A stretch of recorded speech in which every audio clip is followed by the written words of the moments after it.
Okay.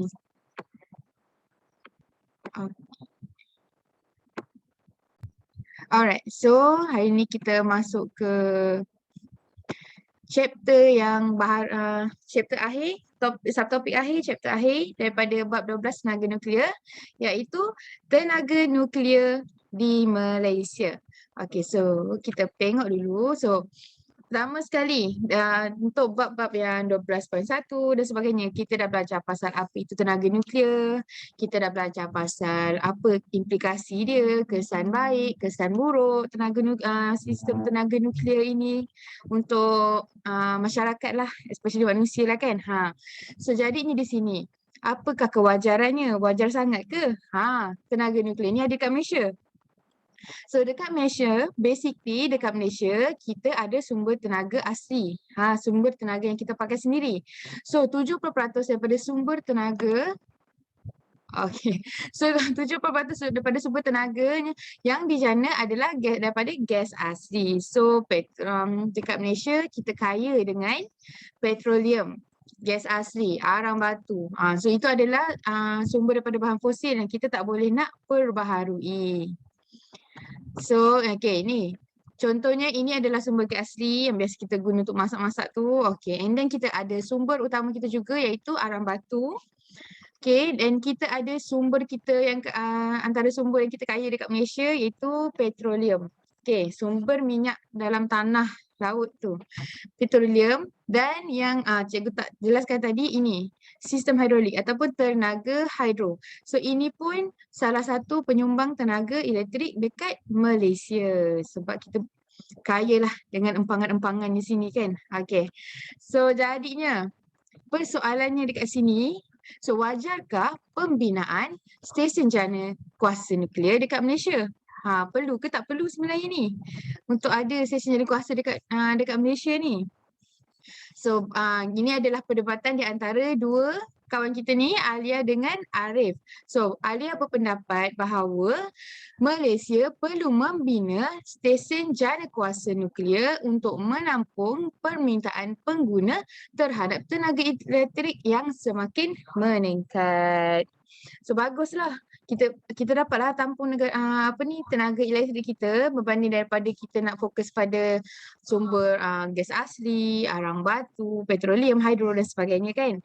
Okay, so itu adalah pendapat Alia. Alia menyokong kalau stesen jana kuasa nuklear ada diwujudkan di Malaysia. Tetapi berbeza pula dengan pandangan Arif. So Arif kata dia kurang setuju kerana reaktor nuklear menghasilkan sisa radioaktif yang berbahaya kepada manusia dan alam sekitar jika kita tidak kendalikan dengan cermat. So this is what happened bila berlakunya pencemaran sisa radioaktif. Contohnya kalau berlakunya letupan dekat stesen jana kuasa ke, apa yang berlaku dekat Fukushima yang kena stesen jana kuasa dekat Fukushima dilanda tsunami. So mengalami kebakaran, letupan dan sebagainya. Jadinya sisa radioaktif tu kita tak dapat nak bendung, kita tak dapat nak kawal. So itu risiko terbesarnya. Dia adalah risiko jangka masa panjang. So okay, jangka masa panjang. So mari kita tengok penjelasan daripada abang engineer ni. So cikgu tak buka kat sini, cikgu akan buka dekat cikgu punya ni lah. Okay. Nampak kan cikgu punya YouTube screen? Nampak ke? Fatia nampak ke? Iqmal? Nampak. Nampak. Okay, so kita dengar dulu penjelasan daripada abang ni Okay. Pertama sekali, orang akan fikir nuklear reaktor ni boleh meletup macam nuklear bom. Betul ke? Jawapannya salah ya tuan-tuan dan puan-puan. Nuklear reaktor takkan boleh meletup macam nuklear bom sebab uranium fuel yang digunakan dalam nuklear reaktor hanya ada less than 3% of uranium-235. Manakala dalam nuklear bom pula, uranium-235 dia boleh sampai 90% atau lebih. So ada this one physics law yang dipanggil thermal feedback. So thermal feedback ni bila dalam 3%, bila temperature naik, reaktiviti korang akan turun. So korang boleh control control that nuclear reactor. So ini dipanggil negative thermal feedback. Kalau dalam nuclear bomb pula, dia akan jadi positive thermal feedback. So bila temperature naik, reactivity akan makin naik. So dua benda ni adalah design differently. So nuclear reactor tak akan boleh meletup macam nuclear bomb sebab korang boleh control that nuclear reactor. Yang kedua, bila orang cakap pasal nuclear energy ni, orang akan cakap, oh, radiation dekat nuclear power plant ataupun nuclear reactor mesti tak selamat dan korang akan jadi kambing esok ataupun kaki korang hilang sebab kena radiation. Dapat dia salah sebab radiation yang korang terima dekat nuclear power plant adalah sama macam radiation yang korang terima sekarang ni. Maybe dalam 0.3 microsievert per hour ataupun 0.4 microsievert per hour depending korang duduk kat mana. Kalau korang duduk kat atas naik kapal terbang, korang akan dapat lagi tinggi dosage sebab lagi banyak cosmic ray yang korang terima. Tapi still, jangan risau sebab masih selamat. So, masa aku research assistant dulu dekat universiti aku, dia orang selalu buat eksperimen kat nuclear reactor kita orang called this thing, called pulsing. So, pulsing ni bila korang naikkan control rods immediately and then nuclear fission akan berlaku serta-merta. So, kat sini akan berlaku maximum ataupun paling tinggi radiation. Tapi, kita orang boleh still duduk kat sekeliling reactor pool tu sebab ada banyak gila air dalam reactor pool tu. Reactor pool tu yang menyebabkan berlaku shielding terhadap nuclear radiation. So, nak menunjukkan betapa selamatnya sebenarnya design of nuclear reactor. Tapi, yang tak selamat is bila korang masuk dan berenang dalam reactor pool tu lah. Itu yang aku tak berapa recommend. Yang ketiga, bila orang cakap pasal nuclear energy ni, orang cakap nuclear energy tak selamat. So, untuk tahu selamat ke tak selamat, kita kena letakkan dalam satu unit untuk kira semua pada energy sources. So, unit ni dipanggil death per 1000 terawatt hour. So, maksudnya berapa banyak kematian untuk membuat 1000 terawatt dalam masa 1 jam. So, sebanyak 90 kematian telah terjadi untuk produce 1000 terawatt hour dalam nuclear power plant. Coal pula ada 100,000 kematian untuk produce 1000 terawatt hour. So, oil ada 36,000 kematian dalam 1000 terawatt hour. Natural gas 4,000 death, solar 440 death, hydro 1,400 death per 1,000 terawatt hour. So kat sini nombor paling kecil is obviously nuclear power plant. Tapi bila orang fikir pasal nuclear power je orang akan fikir meletup, radiation and everything. But throughout the whole history hanya ada 3 major accidents comparing dengan coal power plant yang banyak gila. So yang keempat, orang akan claim nuclear energy ni merosakkan alam sekitar. Untuk kita tahu betul-betul dia merosakkan alam sekitar ke tak, kita kena tahu satu, energy density dia. Yang kedua, operation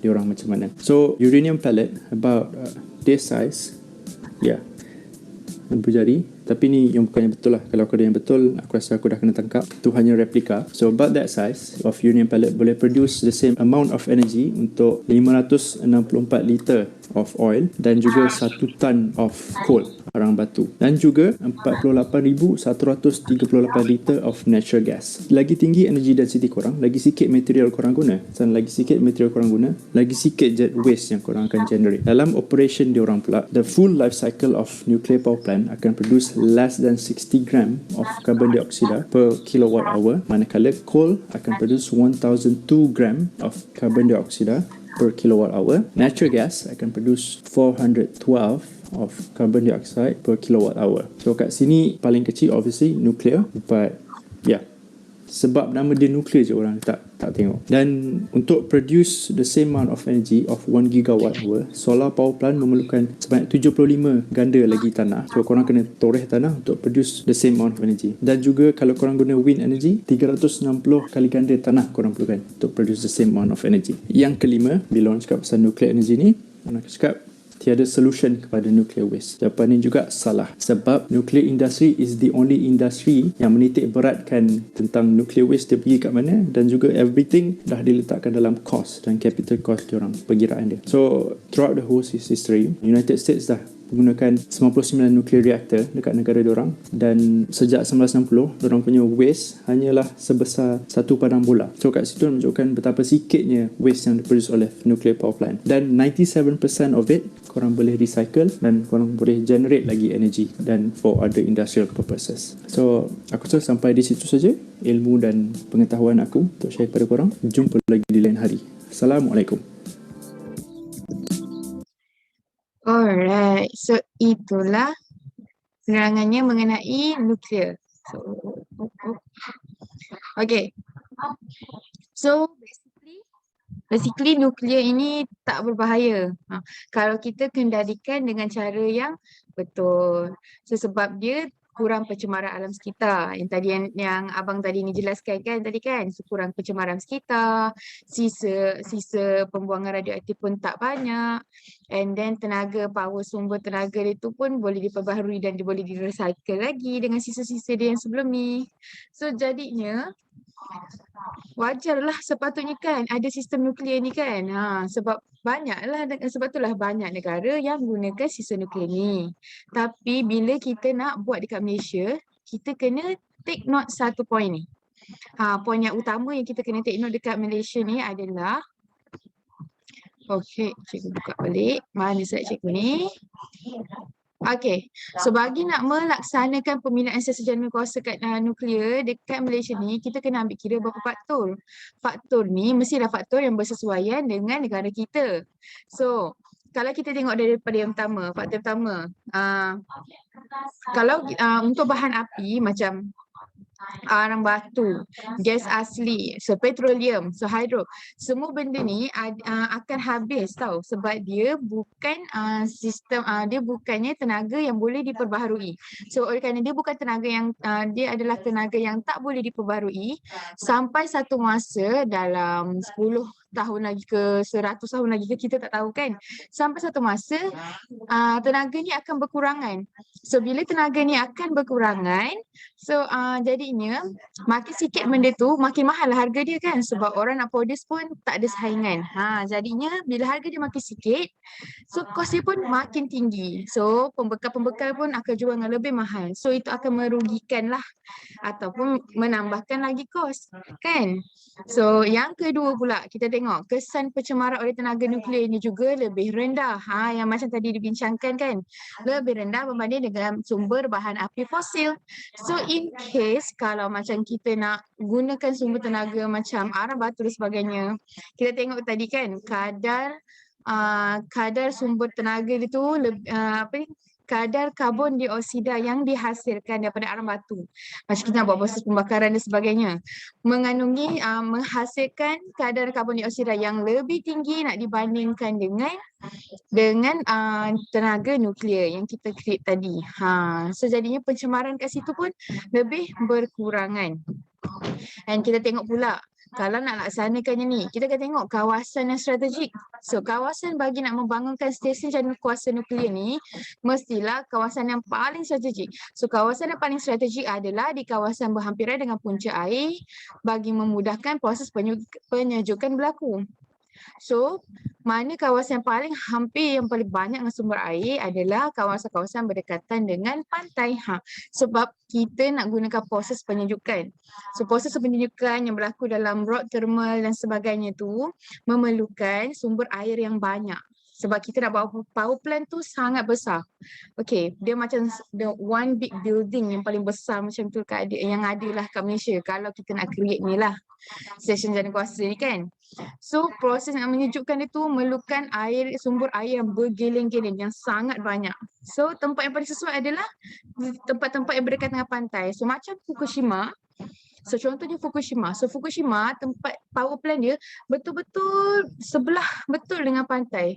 Which mean macam tak ada orang kata apa, macam tak adalah pasir-pasir pantai kat tepi tu ke, tak ada. Dia memang terus terus tembok batu and then terus air laut.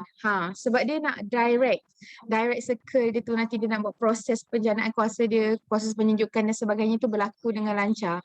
Sebab tu Fukushima dia meletup kerana kena tsunami tahun 2011 yang memang menggemparkan satu dunia tu, disebabkan gempa bumi dekat Jepun, menyebabkan air laut naik secara mendadak, bergerak dengan laju, and then gempa tsunami stesen jadual kuasa nuklear Fukushima tu kan. So that's why itulah yang berlaku kerosakan kat stesen jadual kuasa tu. So itu antara risiko yang kita kena tengok juga kalau kita nak buat. So agak-agak lah. So kalau lah kat Malaysia ni rasanya kat mana, negeri mana yang sesuai kita nak buat satu stesen jadual kuasa yang besar ni. Kalau boleh negeri tu mesti kena ada pantai yang begitu, orang kata sesuai lah kawasan strategik. Pada pendapat awak kat mana? Cakap je negeri mana? Semua negeri kita ada pantai kan? Rasa kat mana? So Ikmal rasa negeri apa yang sesuai kalau kita nak bina sistem jadukuasa kat Malaysia ni? Cepat cikgu tunggu ni. Kerana ni topik terakhir kita, cikgu nak tunggu juga dengan suara. So anyone, Ikmal ke, Qayyum ke, siapa ni yang cikgu nampak kat sini ni? Fatihah. Tadi siapa tadi? Farah. Terengganu. Okey, Terengganu. Boleh juga sebab Terengganu memang pantai kan? Pantai Timur kan? Okey. Terengganu. Oh, Terengganu. Izzati pun Terengganu juga. Okey. So, sebenarnya cikgu pun terbayangkan Terengganu kan? Tak tahu kenapa. Tapi nampak macam sesuai je Terengganu ni ada sistem jadukuasa ni kan? Sabah. Okey, boleh. Sabah juga boleh sebab dia ada pantai yang besar kan? Betul, Sabah boleh. Kalau kita nak buat yang pantai yang macam Laut Cina Selatan ke apa tu kan. Ataupun boleh je buat kat Johor kan. Tapi Johor risiko sikit lah. Sebab kita dah banyak sangat pembangunan kat keliling. Kita punya bandar kawasan-kawasan perairan kita ni kan. So tak kisah kat mana. Mana tahu suatu hari nanti betul-betul ada sistem jadukuasa satu kat Terengganu ke, satu kat Sabah ke. InsyaAllah lah one day kan, kita tak tahu. Boleh jadi juga. Okay, next kita tengok pula. Kadar tenaga yang dikeluarkan oleh sumber tenaga nuklear adalah jauh lebih besar daripada sumber bahan api fosil. So, tenaga elektrik yang dihasilkan pada tenaga nuklear ni lebih besar, lebih banyak, lebih berbaloi, lebih beruntung lah. Kalau kita nak gunakan, berbanding kita nak gunakan jadukuasa style kita yang sekarang ni lah. Pakai hidrolik, pakai bahan api, fosil, pakai gas asli sebagainya kan.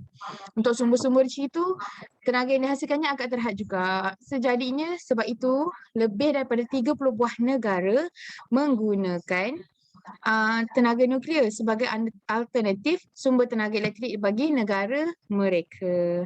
Nampakkan dia punya cara pelaksanaan dia dekat situ. Okay. So kita tengok info tambahan kat sini. Sebenarnya kita dah ada dah agensi nuklear kita ni kan. Okay. So agensi nuklear Malaysia yang dahulunya dikenali sebagai Institut Penyelidikan Teknologi Nuklear Malaysia MNT yang terletak dekat Bangi, Selangor. So dekat Selangor ada satu agensi nuklear. So agensi ini ditubuhkan bagi menyelaraskan aktiviti berteraskan sains dan teknologi nuklear serta teknologi yang berkaitan dengannya. So kita nak buat research ke, kita nak buat development ke, kita nak buat program-program atau proses-proses yang berkaitan dengan tenaga nuklear dan teknologi akan dibincang atau dilaksanakan dahulu di sini. Agensi Nuklear Malaysia di sini. Ni building dia dah. So aktiviti utama yang jalankan di sini ialah penyelidikan pembangunan teknologi nuklear bagi negara dengan kerjasama antarabangsa. So mostly kita akan bekerjasama lah kalau macam nak buat program kekhususan sebagainya. Biasanya Malaysia ni akan bekerjasama dengan USA. Sebab USA kira macam antara yang well-developed company, well-developed country yang memang sangat mahir selok-belok mengenai dengan mengenai tenaga nuklear ni lah kan. Okay, boleh juga kadang kita boleh bekerjasama dengan China, dengan Japan, and why not semula kan, Slovakia ke dan sebagainya. So itulah dia. Okay, so cikgu nak minta semua prepare. Kita nak terus, sebelum kita nak bincang kepada kita punya modul ni, kita nak masuk modul, cikgu nak tanya dulu ada apa-apa soalan tak berkaitan dengan kewajaran tenaga nuklear ni, ataupun awak nak ada apa-apa persoalan ke berkaitan dengan tenaga nuklear ni. If tak ada, cikgu akan teruskan. Tapi kalau ada, awak boleh tanya. Nak tanya sekarang ke?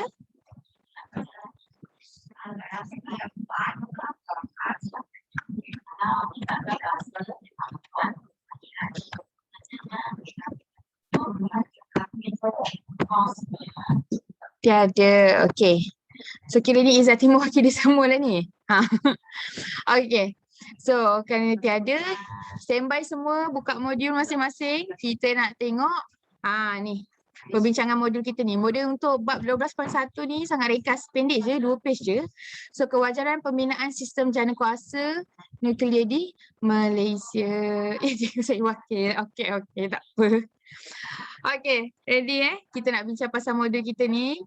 So ini antara gambarnya lah, tapi tak berapa semenggah sangat, tapi nampaklah dekat sini kan. Okey. So Dr. Zaini ujang berdiri di kiri sekali bersama dengan cikgu pun tak nampak nak baca ni, tapi awak boleh baca dekat awak punya ni lah modul sendiri kan. Okey, ini adalah dia orang pergi ke stesen jana kuasa nuklear dekat Shikoku, Japan. Okey, Jepun. So, kita nak masuk ke modul kita yang soalan yang pertama. Nyatakan 2 sumber tenaga utama di Malaysia pada masa kini. So, utama yang kita pakai adalah bahan api fosil ataupun petroleum. So, gas asli dan arang batu. So, yang kedua adalah hidroelektrik lah daripada air. Itu kita pakai dah kan. So, nyatakan 4 faktor yang perlu diambil kira bagi melaksanakan pembinaan stesen jana kuasa nuklear. So, bahan api fosil iaitu petroleum, gas asli, arang batu akan habis dan kosnya meningkat. So inilah faktor-faktornya. So yang kedua, kerana kesan pencemaran oleh tenaga nuklear lebih rendah berbanding dengan sumber bahan api fosil. Inilah faktor kedua yang pentingnya. Kita nak bina stesen jana kuasa kat Malaysia ni kan. Okey, faktor yang ketiga adalah kawasan untuk membangunkan stesen jana kuasa nuklear mestilah strategik dan berhampiran dengan sumber air bagi memudahkan proses penyejukan dilakukan. And rasanya Malaysia dah strategik dah. Sebab banyak negara-negara kita yang ada sumber air yang besar kan. And then keempat, kadar tenaga yang dikeluarkan oleh tenaga nuklear jauh lebih besar daripada sumber bahan api fosil. So kita lebih untung dengan hasilnya. Tetapi ada kontroversi di sini. So kontroversi tentang penghasilan tenaga nuklear untuk menjana tenaga elektrik di Malaysia adalah kebanyakan negara bergantung kepada bahan api fosil seperti petroleum, gas asli, arang batu sebagai sumber tenaga. So bahan api fosil ialah sumber tenaga yang tak boleh nak kita perbarui. So maka tenaga nuklear boleh digunakan sebagai tenaga alternatif. So that's why lah Malaysia kadang-kadang ada juga bercadang nak buat stesen jana nuklear ni untuk naikkan kadar elektrik lah. Tapi ramai je yang menentang. Biasalah tu kan, ada pro and cons. Ramai yang menyokong, ramai juga yang menentang. So kalau kita sokong ke kita menentang ke, kita kena ada alasan dia. So apakah alasannya? Wajar atau dia setuju? Sebab dia ada kebaikan dia dekat situ. So sumber tenaga uranium untuk menjana tenaga elektrik tu lebih murah nak dibandingkan dengan sumber yang tak boleh nak sumber yang tak boleh nak diperbarui yang kita ada dekat Malaysia. And then kita boleh menghasilkan jumlah tenaga elektrik yang banyak dan efisien berbanding dengan sumber bahan api fosil. Yang ketiga, kita dapat menghasilkan buangan sisa yang sedikit je. Macam tadi kan, dah beberapa tahun masih sedikit sahaja sumber yang sisa yang dihasilkan. Dan juga sebagai tenaga alternatif yang baharu untuk menampung permintaan tenaga elektrik yang semakin meningkat bagi menggantikan atau mengurangkan penggunaan bahan api fosil. Tapi ada kelemahan dia. Kelemahan dia kosnya yang sangat tinggi. Dia memerlukan tahap keselamatan, penyimpanan yang betul-betul tinggi. And then kalau ada risiko kebocoran radioaktif yang menyebabkan mutasi dan penyakit kanser. So stesen tenaga nuklear menghasilkan sisa radioaktif yang berbahaya kepada manusia dan alam sekitar jika tidak dikendalikan dengan cermat. So itulah orang kata kesan buruk dia and then kesan baik dia lah. So dah habis chapter bab 12 tenaga nuklear, maka habislah kita punya silibus pada tahun ini. Silibus tingkatan 4 kita pun berakhir, alhamdulillah. Okay. So dah habis dah kita punya chapter. Cikgu nak kita punya tugasan teori kita pun dah selesai.